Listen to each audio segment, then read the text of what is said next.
민준아, 또 틀렸다고 울면 어떡하니? 할아버지한테 또 혼날까봐 무섭지? 괜찮아, 괜찮아. 할머니가 곁에 있잖아. 나는 떨고 있는 손자의 등을 천천히 쓰다듬었다. 문제집 위로 뚝뚝 떨어지는 눈물방울을 보면서 도대체 언제까지 이 아이가 이런 두려움 속에 살아야 하나 싶은 마음이 들었다. 아직 겨우 초등학교 3학년인데 세상에서 제일 무서운 게 시험도 공부도 아닌 바로 자기 할아버지라니. 안녕하세요, 라디오 언니입니다. 오늘의 사연은 양육 방식을 두고 벌어지는 세대 간 갈등 이야기입니다. 젊은 시절 권위적이던 아버지는 나이를 먹고 힘이 빠졌지만 여전히 옛 방식을 고집합니다. 아들은 새로운 시대의 교육 방식을 주장하며 정면으로 부딪히고 그 사이에서 어머니는 손주를 지키며 양쪽의 비난을 모두 감당해야 합니다. 과연 이 가족은 어떤 선택을 하게 될까요? 지금부터 들어보시죠. 민준이가 학교에 들어간 이후 우리 집은 늘 긴장으로 가득했다. 남편은 올해 72. 나이도 나이거니와 예전 같지 않게 허리가 자꾸 굽는다고 투덜대면서도 입에서는 늘 똑같은 말이 흘러나왔다. 남자는 강해야 한다. 틀리면 안 된다. 울면 더 혼나야 한다. 손자에게도 그 철칙을 그대로 들이대고 있었다. 받아쓰기 시험에서 한두 개 틀려와도 남편은 아이를 앞에 세우고 목소리를 높였다. 이 정도도 못해서야 무슨 대학을 가겠냐. 정신 차려라. 민준이는 고개를 푹 숙이고 눈물을 꾹 참다가도 끝내 흐느끼곤 했다. 내 아들 태수는 그런 장면을 볼 때마다 이를 악물었다. 태수는 아버지 밑에서 자랄 때 매일같이 맞고 혼나며 컸다. 성적이 조금만 떨어져도 망나니가 될 놈이라고 욕을 먹었고 늦게 들어오면 문 밖에서 벌을 서야 했다. 그 기억이 얼마나 큰 상처였는지 그는 지금도 술만 마시면 중얼거렸다. 난 어릴 때부터 사람 취급을 못 받았어. 그런 아버지 밑에서 자란 그가 이제 자기 아이만큼은 다르게 키우고 싶어 했던 건 당연한 일이었다. 아버지, 요즘 세상은 그렇게 안 키웁니다. 애가 틀리면 왜 틀렸는지 설명해주고 다시 시도하게 하는 게 교육이지 고함 지르는 건 학대예요. 학대라니? 내가 지금 사람 구실하는 것도 다 내가 너를 잡아서 키웠기 때문이야. 세상은 약한 놈한테 봐주지 않아. 남자는 울면 안 돼. 이런 말다툼은 하루 걸러 한 번꼴로 벌어졌다. 태수는 울먹이는 민준이를 방으로 데려가 위로했지만 남편은 방문 앞에서 큰 소리로 잔소리를 퍼부었다. 그리고 나는 늘 그 중간에서 양쪽 눈치를 보며 숨이 막혔다. 민준이는 점점 예민해졌다. 숙제를 할 때마다 옆눈으로 할아버지를 흘끗 보았고 연필을 잡은 손은 땀으로 젖어 있었다. 한 번은 친구와 놀다 늦게 들어왔는데 남편이 현관 앞에서 기다리다 아이를 호되게 꾸짖자 민준이는 그 자리에서 울부짖었다. 싫어. 나 공부 안 할래. 할아버지 때문에 더 싫어졌어. 공기가 얼어붙었다. 태수는 벌떡 일어나 아버지에게 소리쳤다. 보세요. 애가 벌써 이렇게 말하잖아요. 아버지 방식은 틀렸어요. 내가 버릇을 다 망쳐놨으니까 그렇지. 어른 말 안 듣고 버릇없이 큰 건 다 부모 잘못이야. 나는 민준이를 급히 안아방으로 들어왔다. 아이는 내 품에서 흐느끼며 중얼거렸다. 할머니, 나 학교 가기 싫어. 틀릴까봐 무서워. 나는 아이의 머리를 쓰다듬으며 억지로 웃어 보였다. 괜찮아, 괜찮아. 틀려도 돼. 할머니는 널 믿어. 그러나 문을 닫고 난 뒤 내 눈에서도 눈물이 터져 나왔다. 그날 밤 거실에서는 두 남자의 목소리가 번갈아 울려 퍼졌다. 태수는 자신의 어린 시절을 꺼내들며 소리쳤다.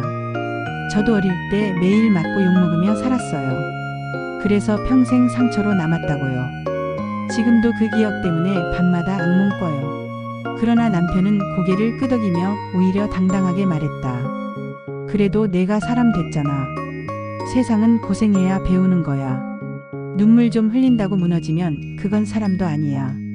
나는 방문 너머에서 그 대화를 들으며 가슴이 철렁 내려앉았다. 손자의 두려움, 아들의 분노, 남편의 고집. 이 싸움 속에서 가장 힘든 건 민준이라는 사실을 아무도 모르는 것 같았다. 그날 밤 나는 아이를 꼭 끌어안은 채 잠이 들었다. 그리고 마음속으로 다짐했다. 이대로는 안 돼. 무슨 수를 써서라도 이 아이만큼은 지켜야 해. 며칠 동안은 잠시 잠잠했다. 남편도 아이를 피하는 듯했고 태수도 대화 대신 긴 침묵으로 시간을 보냈다. 하지만 그런 평화는 오래가지 않았다. 어느 토요일 오후 민준이가 숙제를 하다 문제를 틀리자 남편은 여느 때처럼 목소리를 높였다. 이걸 또 틀려? 3번이나 가르쳐줬잖아. 집중을 안 하니까 그렇지. 아이는 입술을 꾹 깨물며 연필을 쥐었다. 눈물이 그렁그렁 맺힌 채 종이에 힘없이 덧그렸다. 그 모습이 내 눈에는 너무 불쌍하게 보였다. 여보, 애가 아직 어리잖아요. 그렇게 소리치면 더 못해요. 어려서 더 잡아야지. 지금 버릇 잘못 들면 평생 고생이야. 남편은 고집을 꺾지 않았다. 그 말에 태수가 참았던 분노를 터뜨렸다. 아버지, 그만하세요. 민준이는 아버지 아들이 아니에요. 제 아들이라고요. 내 아들이면 어쩌라고? 교육은 원래 이렇게 하는 거야. 두 사람의 목소리가 점점 커졌다. 민주는 귀를 막고 방으로 달려가 울었고 나는 겁이 나서 두 사람 사이에 끼어들었다. 그만 좀 해요. 손자 앞에서 이렇게 싸우면 애가 뭘 배우겠어요. 남편은 한참 나를 노려보다 말없이 방문을 쾅 닫고 들어갔다. 그 문소리가 온 집 안을 울렸다. 태수는 소파에 털썩 앉았다. 그의 눈가가 붉게 물들어 있었다. 엄마, 전 이제 진짜 모르겠어요. 아버지는 왜 늘 저렇게 변하지 않으실까요? 우리 아들까지 다치게 하는데도. 나는 대답하지 못했다. 사실 나도 그 답을 몰랐다. 세월이 흐르고 나이도 들었는데 남편의 고집은 조금도 꺾이지 않았다. 그는 스스로를 가장의 자존심이라 부르며 권위를 잃는 걸 가장 두려워했다. 그러나 나는 안다. 그 자존심이 가족 모두를 얼마나 지치게 만드는지. 며칠 뒤 학교에서 전화가 왔다. 어머니, 민준이가 오늘 발표 시간에 울음을 터뜨렸어요. 틀릴까 봐 말을 못하겠다고 하더군요. 나는 가슴이 철렁 내려앉았다. 그날 오후 학교로 달려가 담임 선생님을 만났다. 선생님은 조심스레 말했다. 아이가 똑똑한데 늘 자신감이 없어요. 실수할까봐 혼날까봐 두려워하는 눈빛이에요. 집으로 돌아오는 길 나는 휴대폰을 꽉 쥐었다. 이젠 정말 무언가 해야 한다. 그 생각뿐이었다. 저녁 태수는 퇴근하자마자 들어와 나에게 물었다. 학교에서 전화 왔다면서요. 민준이 또 무슨 일 있었어요? 선생님이 그러시더라. 민준이가 발표하다가 울었다고 틀릴까 봐 무섭다고 했대. 그럼 아버지가 민준이를 그렇게 만든 거잖아요. 태수의 목소리가 거칠어졌다. 남편은 그때 방에서 나와 두 사람을 바라봤다. 무슨 일인데 또 소란이야? 민준이가 학교에서 울었다고요. 틀릴까 봐 겁난대요. 아버지 때문이에요. 그게 왜 내 탓이야? 공부 제대로 하라고 한 게 죄야. 아버진 모르시죠? 애가 잠잘 때마다 꿈에서 혼나서 깨요. 틀리면 혼난다고 중얼거리면서요. 그게 정상입니까? 태수의 목소리가 떨렸고 남편의 얼굴이 붉게 상기됐다. 그래서 뭐? 내가 그렇게 키워서 애가 나약해진 거야. 세상 나가면 더 큰 소리 들을 텐데 지금부터 단련해야지. 단련이 아니라 상처예요. 사랑받아야 할 나이에 두려움만 배우고 있잖아요. 나는 급히 남편의 팔을 붙잡았다. 여보, 제발 이쯤 하세요. 이제 애한테 너무해요. 남편은 내 손을 뿌리치며 말했다. 당신까지 왜 그래? 내가 뭘 그렇게 잘못했는데. 순간 태수가 조용히 말했다. 아버지, 저 어릴 때 기억나세요? 겨울에 성적표 늦게 보여줬다고 마당에 세워두셨죠. 그날 발이 얼어서 감기 걸렸어요. 그게 교육이었어요? 남편의 얼굴이 굳었다. 말문이 막혔다. 그는 한참 동안 태수를 바라보다가 입술을 달싹였지만 아무 말도 하지 못했다. 거실엔 정적만 흘렀다. 민준이 방에서 조심스레 나와 아빠 옆에 섰다. 아이의 눈엔 눈물이 고여 있었다. 아빠, 나 틀리면 안 돼? 태수는 아들을 꼭 안았다. 아니야, 틀려도 돼. 틀리면 다시 하면 돼. 내 잘못이 아니야. 그 말을 듣는 순간 남편의 손끝이 미세하게 떨렸다. 그날 밤 남편은 식탁에 홀로 앉아 있었다. 불 꺼진 거실에 혼자 앉아 담배를 피우던 그의 어깨는 이상하리만큼 작아 보였다. 나는 몰래 물 한 컵을 내려놓으며 말했다. 여보, 이제 좀 놓으세요. 애들이 너무 힘들어요. 그는 아무 대답도 하지 않았다. 대신 천천히 담배를 비비며 끄더니 낮게 중얼거렸다. 내가 뭘 그렇게 잘못했을까? 그 한마디가 내 가슴을 파고들었다. 처음으로 남편의 목소리에서 확신이 아니라 후회가 묻어 있었다. 그날 이후 며칠 동안 남편은 말이 없었다. 아침에도 신문만 보며 조용했고 저녁에도 텔레비전 앞에서 묵묵히 앉아 있었다. 평소라면 잔소리라도 했을 텐데 그마저도 없었다.